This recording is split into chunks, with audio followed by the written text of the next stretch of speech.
పోరాటాలు చేసినని గొప్పగా చెప్పుకునే ఆనాటి ముఖ్యమంత్రి చంద్రశేఖరరావు గారు, సాగునీటి పారుదల శాఖ మంత్రి హరీష్ రావు గారు ఢిల్లీకి వెళ్ళి ఉమాభారతి గారి సమక్షంలో వాళ్ళు నిత్యం తిట్టిపోసుకునే చంద్రబాబు నాయుడు ముందల మొకరిల్లి 512 టీఎంసీలు ఆంధ్రప్రదేశ్ను వాడుకోండి, 299 టీఎంసీలు మాకు తెలంగాణకు చాలు అని సంతకం పెట్టి శాశ్వతంగా తెలంగాణ రైతాంగానికి మరణ శాసనము రాసింది వాళ్ళు కాదా?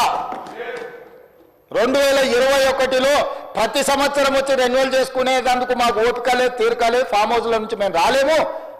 పర్మినెంట్గా ఈ ఒప్పందాన్ని ఒప్పుకుంటున్నాను 2021-22లో శాశ్వత మరణ శాసనం రాసింది చంద్రశేఖరరావు గారు, హరీష్ రావు గారు కాదా అని నేను అడుగుతున్నా అధ్యక్ష.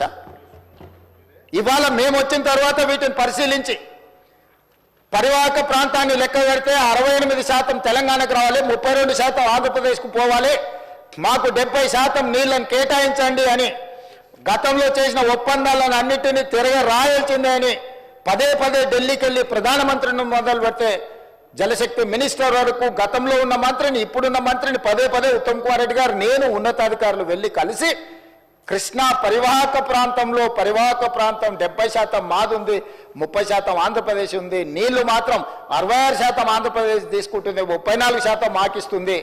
చంద్రశేఖరరావు గారు మా రైతాంగం పట్ల మరణ శాసనం రాసినారు, దీన్ని తిరగరాయండి, తోడండి అని కొట్లాడి దాన్ని కేఆర్ఎంబీ నుంచే కాదు సుప్రీంకోర్టు వరకు కొట్లాడింది మేము కాదా అధ్యక్ష? మేం కష్టపడి కొట్లాడి నిరంతరం చేస్తుంటే మీ తప్పిదాలు ఎక్కడ బయట పడతావో అని చెప్పి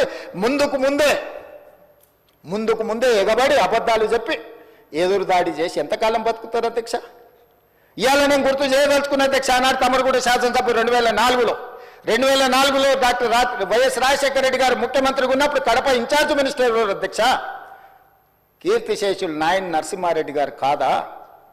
హరీష్ రావు గారు ఎమ్మెల్యే కాకున్నా మంత్రిగా రాజశేఖర రెడ్డి గారి మంత్రివర్గంలో చేరిన మాట వాస్తవం కాదా?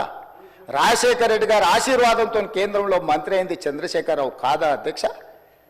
చంద్రశేఖరరావు గారు కేంద్ర మంత్రిగా ఉన్నప్పుడే 4000 క్యూసెక్కులు ఉన్న పోతిరెడ్డి పాడు 44,000 క్యూసెక్కులకు పెంచిన మాట వాస్తవం కాదా? ఆనాడు మరి శశిధర్ రెడ్డి, పి జనార్దన్ రెడ్డి గారు సొంత ప్రభుత్వంలో ఉండి కూడా పోతిరెడ్డి పాడు పొక్క పెద్దది చేస్తే శాశ్వతంగా తెలంగాణ ఎడారిగా మారుతుంది, దాన్ని అడ్డుకోవాల్సిందని ఇదే శాసనసభలో నిటారుగా నిలబడి కొట్లాడింది పి జనార్దన్ రెడ్డి కాదా? ఆనాడు రాజశేఖర రెడ్డి గారికి హారతులు ఇచ్చింది చంద్రశేఖరరావు, హరీష్ రావు గారు కాదా అని నేను అడుగుతున్నా అధ్యక్ష.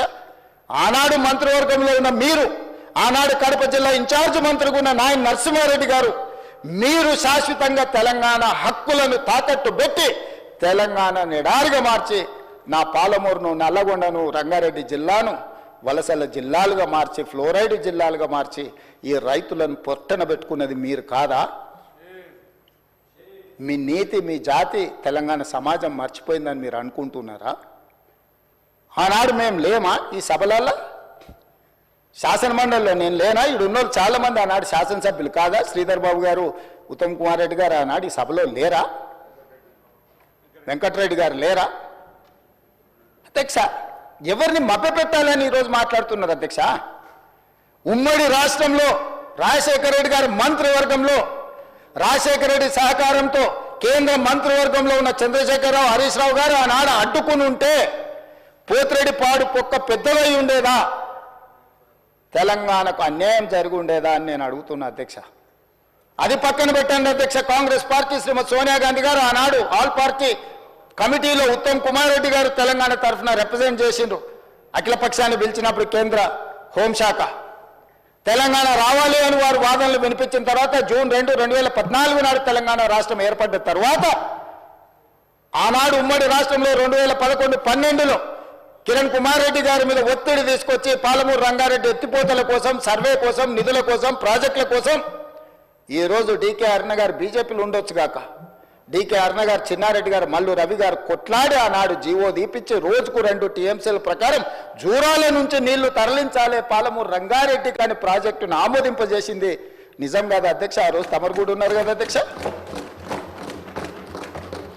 తెలంగాణ రాష్ట్రం ఏర్పడ్డ తర్వాత పాలమూరు రంగారెడ్డి ఎత్తిపోతల పథకాన్ని జూరాల నుంచి నీళ్లు తీసుకునే విధానం మీద పెద్దలు చిన్నారెడ్డి గారు ఇదే సభలో మాట్లాడితే చిన్నారెడ్డి గారిని ఏ రకంగా దూషించిండో ఈ సభనే సజీవ సాక్షి. చంద్రశేఖరరావు గారు ఇక్కడనే నిలబడి చిన్నారెడ్డిని అవమానించిన మాట వాస్తవం కాదా? కాంట్రాక్టర్ల కోసం, కమిషన్ల కోసం, లిఫ్టుల కోసం, పంపుల కోసం, మోటార్ల కోసం కక్కుర్తిపడి కాంట్రాక్టర్ ఇచ్చిన కమిషన్ల కోసం జూరాల నుంచి తీసుకోవాల్సిన నీళ్లను శ్రీశైలం బ్యాక్ వాటర్స్ కు తరలించడంతో ప్రాజెక్టు వ్యయం 16,000 నుంచి 35,000 కోట్లకు పెరగడమే కాకుండా 100 కిలోమీటర్లు పారాల్సిన 175 కిలోమీటర్లు కాలువలు తవ్వాల్సి వచ్చి ఈరోజు 60,000 కోట్లకు అంచనాలు పెరిగినాయి అధ్యక్ష. 2 టీఎంసీలను 1 టీఎంసీకి తగ్గించి శ్రీశైలంకు తరలించడం వల్ల ఈరోజు ప్రాజెక్టులు కట్టిన నీళ్లు తీసుకోలేని పరిస్థితి మనకు దాపురించిన మాట వాస్తవం కాదా అధ్యక్ష? అధ్యక్ష, తుంగభద్ర కానీ, లేకపోతే సుంకేశ్ల కానీ, లేకపోతే కృష్ణానది జలాలు కానీ కర్ణాటక రాష్ట్రం నుంచి మొట్టమొదట మహబూబ్నగర్ జిల్లాలో అలంపూర్ గద్వాల ప్రాంతంలో వస్తాయి అధ్యక్ష. మొట్టమొదటి ప్రాజెక్టు జూరాల దగ్గర. తెలంగాణ రాష్ట్రంలో కర్ణాటక నుంచి వచ్చే ఏ నీళ్ళైనా మహబూబ్నగర్ జిల్లాలో ఉన్న అలంపూర్ గద్వాల దగ్గరికి మొట్టమొదట నీళ్లు వస్తే నీళ్లు వచ్చినట్టే ఒడిచిపట్టుకొని తెలంగాణ రాష్ట్రానికి పాలమూరు జిల్లాకు, రంగారెడ్డి జిల్లాకు, నల్గొండ జిల్లాకు, ఖమ్మం జిల్లాకు తరలించుకుంటే ఈనాడు పోతిరెడ్డిపాడు లేకపోతే ముచ్చుమరి, మాల్యాల నుంచి రాయలసీమకు తరలించకపోయే అవకాశమే లేకపోతుండే అధ్యక్ష. మహబూబ్నగర్ జిల్లాలో కర్ణాటక నుంచి ఎంటర్ అయిన నీళ్లు ఈరోజు తిరిగి మళ్ళీ రాయలసీమ పోయి మళ్ళీ వెనక్కొచ్చి మళ్ళీ శ్రీశైలంకి వచ్చినప్పుడు ఒకవైపు రాయలసీమ, ఇంకొక వైపు మహబూబ్నగర్ ఉంటే మొత్తం కల్వకుర్తి లేకపోతే పాలమూరు, రంగారెడ్డి అన్ని ప్రాజెక్టులు కలిపితే కూడా రోజుకు 2 టీఎంసీలు తీసుకునే కెపాసిటీ మన ప్రాజెక్టులలో లేదు. ఇవాళ ఎస్ఎల్బీసీ ఆనాడు రాజశేఖర రెడ్డి గారు ఉన్నప్పుడు ఫ్లోరైడ్ జిల్లా అయిన నల్గొండ జిల్లాకు 3,60,000 ఎకరాలకు గ్రావిటీతో నీళ్లు ఇవ్వాలని ఎస్ఎల్బీసీని ఆనాడు 2,000 కోట్లతో ప్రారంభిస్తే ఆనాడు దాదాపుగా 20 పైగా కిలోమీటర్లు ఉమ్మడి రాష్ట్రంలో టన్నెల్ తవ్వుతే నువ్వు తెలంగాణ వచ్చిన తర్వాత 4 ఏళ్లలో పూర్తి చేయాల్సిన ప్రాజెక్టును 10 ఏళ్ళైనా పూర్తి చేయక 10 కిలోమీటర్లు పక్కన పెట్టి ఈరోజు శాశ్వతంగా నల్గొండ జిల్లాను ఫ్లోరైడ్లో ముంచి అక్కడి రైతుల చావులకు కారణం నువ్వు. ఆ ప్రాజెక్టు పూర్తి చేస్తే ఎవ్రీ డే 4,000 క్యూసెక్కులు నీళ్లు తీసుకపోతే గ్రావిటీతోనే రూపాయి ఖర్చు కూడా లిఫ్టుల మీద పెట్టాల్సిన అవసరం లేకుండా ప్రాజెక్టు కంప్లీట్ అయి ఉండేది అధ్యక్ష. ఇవాళ జరిగిన ఎస్ఎల్బీసీ ప్రమాదానికి ఆ 8 మంది చావులకు నువ్వు కారణం కాదా? వాటి వివరాలు నేను మళ్ళీ చెప్తా అధ్యక్ష. అలాంటిది పాలమూరు, రంగారెడ్డి ఎత్తిపోతలు తెలంగాణ రాష్ట్రం వచ్చినాక ప్రారంభించి 10 సంవత్సరాలైనా నువ్వు పూర్తి చేయలేదు. ఈనాడు చంద్రబాబు నాయుడు గారైనా, ఆంధ్రప్రదేశ్ అయినా, కేంద్రమైనా ఈ ప్రాజెక్టులను అడ్డుకుంటుంది అని అంటే ఈరోజు కృష్ణానది మీద నిర్మించిన ఉమ్మడి రాష్ట్రంలో ప్రారంభించిన కల్వకుర్తి కావచ్చు, ఉమ్మడి రాష్ట్రంలో అనుమతులు ఇచ్చిన పాలమూరు, రంగారెడ్డి ఎత్తిపోతలు కావచ్చు, ఉమ్మడి రాష్ట్రంలో అనుమతి వచ్చిన మక్తల్, నారాయణపేట, కొడంగల్ ప్రాజెక్టు కావచ్చు, భీమా కావచ్చు, నెట్టంపాడు కావచ్చు, కోల్చార్ కావచ్చు, శ్రీరామ్ సాగర్, ఇందిరాసాగర్ కావచ్చు, రాజీవ్ సాగర్ కావచ్చు, కృష్ణానది మీద పరివాహక ప్రాంతంలో నిర్మాణంలో ఉన్న ప్రాజెక్టులు 60 సంవత్సరాలు పైగా ఉమ్మడి రాష్ట్రంలో పూర్తి కాని ప్రాజెక్టులు 10 సంవత్సరాలు చంద్రశేఖరరావు గారు ముఖ్యమంత్రిగా ఉన్నప్పుడు ఈ రాష్ట్రంలో ఎందుకు పూర్తి చేయలేదు? దక్షిణ తెలంగాణ పట్ల కృష్ణానది జలాలను మా ప్రాంతానికి ఇవ్వకుండా వివక్ష చూపించి శాశ్వతంగా మా రైతాంగం జీవితాల మీద మరణ శాసనం రాసింది చంద్రశేఖరరావు కాదా అని నేను ఇక్కడ నుంచి అడుగుతున్నా అధ్యక్ష. ఇవాళ ప్రతిపక్ష నాయకుడు వచ్చి ఇక్కడ కూర్చుంటుంటే నేను అడిగేదానికి సమాధానం చెప్పాల్సి వస్తుందని ఈరోజు వారు ముఖం చాటేసింది అధ్యక్ష. అధ్యక్ష, ఇప్పుడే లెక్కలు ఇచ్చిండ్రు అధ్యక్ష. చంద్రశేఖరరావు గారు ప్రతిపక్ష నాయకుడు అధ్యక్ష. ప్రతిపక్ష నాయకుడుగా ఇప్పటివరకు వారి శాసనసభకు వచ్చింది 2 సార్లు అధ్యక్ష. వారికి పోయిన డిసెంబర్ 23 నుంచి ఇప్పటి వరకు వారికి ఇచ్చిన జీతం అధ్యక్ష 57,84,124 రూపాయలు అధ్యక్ష. శాసనసభ్యుడిగా, ప్రతిపక్ష నాయకుడిగా డిసెంబర్ 1, 2023 నుంచి ఫిబ్రవరి 28, 2025 వరకు ఈ దాదాపుగా 15 నెలలలో వాళ్ళు తీసుకున్న ప్రభుత్వం సొమ్ము, జీత భత్యాలు, శాసనసభ్యులు కూడా ప్రభుత్వ ఉద్యోగ అధ్యక్ష. తమకు తెలుసు కదా, సుప్రీంకోర్టు తీర్పిచ్చింది. వారు 57,84,124 రూపాయలు జీత భత్యాలు తీసుకున్నారు అధ్యక్ష. 2 సార్లు ఇక్కడికి వచ్చింది, ఇప్పటి వరకు ఎక్కడికి వెళ్ళలేదు అధ్యక్ష. ప్రభుత్వ జీత భత్యాలు తీసుకొని ప్రజల్ని గాలికి వదిలేసి తెలంగాణ రాష్ట్రాన్ని కర్మకు వదిలేసిన ప్రధాన ప్రతిపక్ష నాయకుడు ఈరోజు వాళ్ళను ఇట్లా తయారు చేసి రేబీస్ వ్యాక్సిన్ రియాక్షన్ వచ్చినట్టుగా వాళ్ళు వ్యవహరిస్తుంటే ఏం చెప్పాలి అధ్యక్ష? ఇక సెక్యూరిటీలు ఇవన్నీ మళ్ళీ అది సపరేట్గా నేను చెప్పదలుచుకున్న వాటి జోలికి వెళ్ళదలుచుకోలేదు. సరే, కుటుంబ సభ్యుల వల్ల ఆయన ప్రాణ ప్రమాదం ఉంది కాబట్టి ఆయన సెక్యూరిటీ పెట్టుకున్నాడు. సరే, అది సహజంగా, అందుకే ఆయన దూరంగా ఉంటున్నాడు వాళ్ళకు చుట్టూతా పోలీసు పహారాల మధ్య అధ్యక్ష. సరే, అది వారి సమస్య అనుకోండి, నేను దాని జోలికి వెళ్ళదలుచుకోలేదు. సో ఈరోజు ఎస్ఎల్బిసి పూర్తి చేసి ఉంటే నల్గొండ కష్టాలు తీరు ఉండేటివి కదా, డిండి ప్రాజెక్టు పూర్తి చేసి ఉంటే నల్గొండ కష్టాలు తీరు ఉండేటివి కదా, మా పాలమూరు రంగారెడ్డి ఎత్తిపోతల ప్రాజెక్టు ఈరోజు జూరాల నుంచి నీళ్లు తీసుకుని ఉంటే రాయలసీమ నీళ్లు దొంగిలించే అవకాశం ఉండకపోతుండే కదా అధ్యక్ష. ఈరోజు కృష్ణా నదిలో మొత్తం ప్రాజెక్టుల మీద వివరాలు తీయండి అధ్యక్ష. ఎవరి హయంలో ప్రారంభమైనాయి, ఎవరి హయంలో పూర్తయినాయి, ఎవరు అన్యాయం చేసిండ్రు. పెద్దలు చంద్రశేఖరరావు గారిని రమ్మని ఉండే అధ్యక్ష, తమరైన వ్యక్తిగతంగా మాట్లాడండి. వారు ఏ రోజు వస్తారో వారి సభలో ఉన్నప్పుడే కృష్ణానది జలాల మీద చర్చ పెడతాము. ఈ చర్చలో ఒకవేళ మా తప్పేదైనా ఉందని నిరూపిస్తే సభ సాక్షిగా చంద్రశేఖరరావు గారికి, బీఆర్ఎస్ నాయకులకు నేను క్షమాపణ చెప్తా అధ్యక్ష. ఇది నా సవాల్ అధ్యక్ష చంద్రశేఖరరావు గారికి. సవినయంగా నేను చంద్రశేఖరరావు గారికి సవాలు విసురుతున్నా. కృష్ణా పరివాహక ప్రాంతంలో కృష్ణానది జలాలలో ఈరోజు తెలంగాణకు శాశ్వతంగా అన్యాయం జరిగింది చంద్రశేఖరరావు గారి హయంలో, లెక్కలతో సహా నిరూపించడానికి నేను, మా మంత్రి ఉత్తమ్ కుమార్ రెడ్డి గారు సిద్ధంగా ఉన్నాం అధ్యక్ష. వాళ్ళ సంతకాలు పెట్టొచ్చి వాళ్ళ అఫిడవిట్లు వేసి రాయలసీమ లిఫ్ట్ ఇరిగేషన్ ప్రారంభించి 2020లో ఆంధ్రప్రదేశ్ ముఖ్యమంత్రి జగన్మోహన్ రెడ్డి గారిని ప్రగతి భవన్కు పిలిపించి పంచపక్ష ప్రమాణాలు పెట్టి రాయలసీమ లిఫ్ట్ ఇరిగేషన్ జీవో మొత్తం రాయలసీమలో ఈరోజు పోతిరెడ్డి పాడు కావచ్చు, మాల్యాల కావచ్చు, లేకపోతే ముచ్చుమరి కావచ్చు, రాయలసీమ లిఫ్ట్ ఇరిగేషన్ కావచ్చు, ఇవన్నీ కలిసి శ్రీశైలం బ్యాక్ వాటర్స్ నుంచి పర్ డే 10 టీఎంసీ, ప్రతిరోజు 10 టీఎంసీలు, 60 రోజులు మనకు వర్షాలు వచ్చినప్పుడు ఉంటే 600 టీఎంసీలు వెనుక నుంచి వెనకల్నే రాత్రికి రాత్రే తరలించకపోవడానికి ఇవాళ ప్రాజెక్టులు పూర్తయినాయి. 2014 నుంచి 2023 డిసెంబర్ వరకు చంద్రశేఖరరావు గారు ముఖ్యమంత్రిగా సాగునీటి పారుదల శాఖ మంత్రిగా ఉన్నప్పుడు తెలంగాణ రాష్ట్రానికి అన్యాయం చేసింది అధ్యక్ష.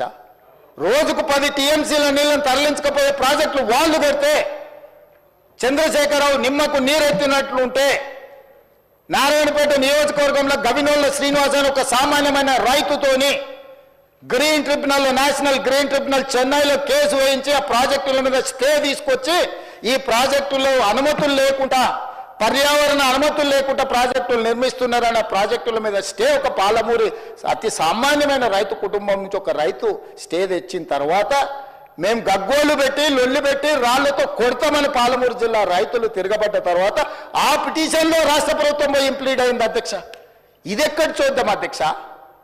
తెలంగాణ హక్కుల కోసం శాశ్వతంగా మనకు అన్యాయం జరిగే నిర్ణయాలు ఆంధ్రప్రదేశ్ తీసుకుంటే ప్రభుత్వం కొట్లాడాల్సింది పోయి, ఉద్దండులైన న్యాయ కోవిదులను పెట్టి అడ్డుకోవాల్సింది పోయి వదిలేస్తే ఒక సామాన్యమైన పాలమూరు రైతు నేషనల్ గ్రీన్ ట్రిబ్యునల్లో కేసు వేసి స్టే తీసుకొస్తే పర్యావరణ అనుమతులు ఇవ్వని అప్పుడు పోయి వీళ్ళు విధి లేని పరిస్థితిలో ఇంప్లీడ్ అయినారు అధ్యక్ష. అధ్యక్ష, నేను ఒక మాట గుర్తు చేయదలుచుకున్నాను అధ్యక్ష. చాలా మాట్లాడినారు, ఉండుంటే బాగుండేది, నేను అడుగుండేవాడిని. రోజా గారి ఇంటికి వెళ్ళి రొయ్యల పులుసు తిన్నది ఎవరు అధ్యక్ష? నేనా ఉత్తమ్ కుమార్ రెడ్డి గారు అధ్యక్ష? రోజా గారు ఒక్కసారి రొయ్యల పులుసు పెడితేనే తిని రాయలసీమను రతనాలసీమ చేసి వస్తాను చెప్పొచ్చిన మహానుభావుడు ఆయన. నిన్ను పుట్టినప్పటి నుంచి 71 సంవత్సరం వరకు పెంచి పోషించి నీకు బుక్కడి బువ్వ పెట్టి గుండెల్లో పెట్టి ఆదరించి భుజాల మీద మోసి తెలంగాణ రాష్ట్రానికి ముఖ్యమంత్రిని చేసి 2009లో కరీంనగర్ జిల్లా నుంచి వలస వచ్చి మహబూబ్నగర్కు బతకడానికి వచ్చి ఒక్క ఓటేయని మహాప్రభు అంటే నిన్ను ఎంపీగా గెలిపించి మా గుండెల్లో పెట్టుకొని చూసుకొని మేము పల్లకీలో మోసి పార్లమెంటుకు పంపిస్తే మా గుండెల మీద తంతవా? ఇది నీ నీతి, నీ జాతి. నువ్వు వచ్చి ఇక్కడ వచ్చి మమ్మల్ని తప్పుపడతావా? రొయ్యల పులుసు తిన్నందుకే అంత విశ్వాసం చూపిస్తావు. ఒక్కసారి రోజమ్మ పెట్టిన రొయ్యల పులుసుకి నిన్ను మోసినందుకు 2009లో నిన్ను పల్లకీలో మోసి పార్లమెంట్లో పంపించినందుకు మా పాలమూరు జిల్లాకి ఏం చేసినావు? పార్లమెంట్లో నోరు లేకపోయినా, పార్లమూరులో ఊరు లేకపోయినా నిన్ను పార్లమెంటు సభ్యుడిగా మేము ఎన్నుకొని నీకు రాజకీయ భిక్ష పెడితే మా పాలమూరు ఎండబెడతావు, మా కల్వకుర్తి ఎడారిగా మారుతుంది, మా భీమా నెట్టంపాడు కోయిల్ సాగర్ మా నారాయణపేట కోడంగల్ లిఫ్ట్ ఇరిగేషన్ని ఎక్కడికక్కడ పడవ పెడతావా? ఇదా నీ నీతి, నీ జాతి అని నేను వారిని అడగదలుచుకున్నా అధ్యక్ష.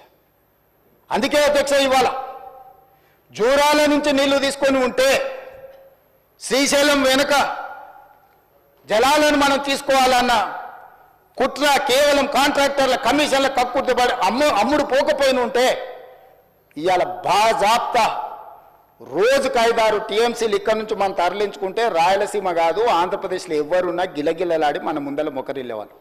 ఇవాళ ఆయన వచ్చి నిస్సిగ్గుగా శ్రీశైలం లెఫ్ట్ బ్యాంక్ రావట్లేదు, రైట్ బ్యాంక్లో నీళ్లు పోతూనే ఆంధ్రప్రదేశ్ తీసుకెళ్తుందని. సిఆర్పిఎఫ్ బలగాలు ఏ రోజు వచ్చినాయి అధ్యక్ష? మీరు ఉన్నప్పుడు రాలేదా? మీరున్నప్పుడు ఆంధ్రప్రదేశ్ పోలీసులు వచ్చి తెలంగాణ పోలీసులు అక్కడ ఉన్న సిబ్బందిని తన్నిపోలేదా? మీకు అసలు పౌరుషం ఉందా? మీలో చీము రక్తం ఉందా? ఆంధ్రప్రదేశ్ నుంచి పోలీస్ సిబ్బంది వచ్చి తెలంగాణ సిబ్బందిని తన్నిపోతే కూడా సిగ్గు లేకుండా ఫామ్ హౌస్లో పండుకున్న మీరు ముఖ్యమంత్రి, మీరు ప్రభుత్వం ఉన్నప్పుడు సిఆర్పిఎఫ్ బలగాలు తిష్ట వేస్తే నాగార్జున సాగర్ ప్రాజెక్టు మీద మన్ను తిన్న పాముల్లాక ఉన్న మీరు ఈరోజు మమ్మల్ని తప్పుపట్టి మీరు చేసిన పాపాలు అన్నిటిని మా నెత్తి మీద నెట్టేసి నోరు ఉంది కదా అని వాగి మమ్మల్ని తప్పుపట్టాలనుకుంటున్నారా? ఇదేనా మీ 10 ఏళ్ల అనుభవం? ఈ అనుభవంతోనేనా మీరు మమ్మల్ని అందరినీ ప్రజల్ని మోసం చేసినట్టు సభలో కూడా సభను తప్పుదోవ పట్టించాలని ఆలోచన చేసేదాన్ని నేను అడుగుతున్నా అధ్యక్ష. అందుకే ఈరోజు ఈ ప్రాజెక్టులను పూర్తి చేయాలి యుద్ధ ప్రాతిపదికన. మీరు అప్పులు తప్పులు చేసి ఇక్కడ కొంప ముంచిపోతే కూడా దాన్ని చక్కదిద్దుకుంటూ ఒకటొకటిగా పరిష్కరించుకుంటూ ఆ ప్రాజెక్టులను ఎట్లయినా పూర్తి చేయాలని నిన్న మొన్న సీతారామ సాగర్లో మా తుమ్మల నాగేశ్వరరావు గారు, మా ఉత్తమ్ కుమార్ రెడ్డి గారు, ఆ జిల్లా మంత్రులందరూ కష్టపడి అక్కడ ప్రాజెక్టులను ఒక కొలికి తెచ్చే ప్రయత్నం చేస్తారు. పాలమూరు రంగారెడ్డి ఎత్తిపోతలను చేయాలనుకుంటున్నాం. శ్రీశైలం లెఫ్ట్ బ్యాంక్ కెనాల్ని మేము వచ్చిన తర్వాత 10 ఏళ్ళు నువ్వు పడవ పెడితే మళ్ళీ ప్రారంభించినాం. అనుకోకుండా ఒక ప్రమాదం జరిగింది అధ్యక్ష. ప్రమాదం జరిగి ప్రజలు చచ్చిపోతే, అక్కడ ఉన్న కార్మికులు చచ్చిపోతే సానుభూతి చూపించాలి, కుటుంబాలను ఆదుకోవాలి, కుటుంబాలను పరామర్శించాలి. కానీ పైశాచిక ఆనందం ఏంది అధ్యక్ష? ఎవరు చచ్చిపోయినా తండ్రి కొడుకు మామ అల్లుళ్ళు కలిసి డాన్సులు చేస్తారు అధ్యక్ష. పంట ఎండిపోతే కథం, అసలు వాళ్ళ పైశాచిక ఆనందానికి పరాకాష్ట అయిపోయింది అధ్యక్ష. ఎక్కడ ఏ ప్రమాదం జరిగి తెలంగాణ ప్రజలకు నష్టం జరిగినా, తెలంగాణ రైతుల పంటలు ఎండిపోయినా, తెలంగాణలో కార్మికులు చచ్చిపోయినా, తెలంగాణలో విద్యార్థులు చచ్చిపోయినా, తెలంగాణలో పాఠశాలలో ఏదైనా చిన్న సంఘటన జరిగినా వాళ్ళ కళ్ళల్లో మెరుపు చూడు అధ్యక్ష. దాచుకునే దాగుతలేదు వాళ్ళ ఆనందం. అసలు అంటే ఇట్లా మనుషులు చనిపోతే పైశాచిక ఆనందం ఇట్లా ముఖంలోనే కొట్టొచ్చినట్టుగా అనిపించడం ఎప్పుడైనా మీరు చూసిండ్రా అధ్యక్ష?